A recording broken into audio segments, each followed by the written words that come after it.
ফুল ফুটেছে আপার মনে, মুদি আপার কত যে আপন, দেখা না দিলে আপা কথা কইও না। বন্ধুরা, আমরা কিন্তু গান গাইতে আসিনি, আসলে মাঝে মাঝে আপার আর দাদার সম্পর্কে মাঝে মাঝে বলে দিই, হাসু আপা কোথায় আছে, কি সমাচার, এ তো না একটু একটু কথা বলে ফেলি। তো বন্ধুরা, এটা হচ্ছে হাতের কাজের ওয়ান পিস। এই জামাটা হচ্ছে সামনে তো আপনারা দেখতেই পেলেন, এটা হচ্ছে ব্যাক পার্টের দিকে হচ্ছে আপনার হাতার কাজটা পিছনের অংশে দেওয়া আছে।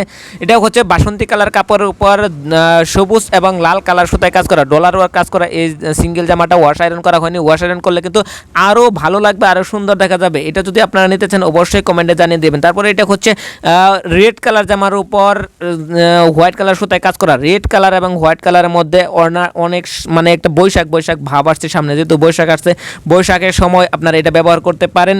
এটা হলো সিম্পলের মধ্যে একটা গর্জিয়াস, অনেক অনেক সুন্দর একটা স্ট্যান্ডার্ড, একটা মানসম্মত একটা ডিজাইন বলা যেতে পারে। এটা হচ্ছে হাতার অংশ, এটা হচ্ছে হাতায় লম্বালম্বিভাবে পড়বে। এগুলো ওয়াশ আয়রন করলে কিন্তু অনেক ভালো লাগবে। আপনারা যদি এগুলো নিতে চান অবশ্যই আমাদেরকে কমেন্টে জানিয়ে দিবেন। ধন্যবাদ, সবাই ভালো থাকুন, সুস্থ থাকুন।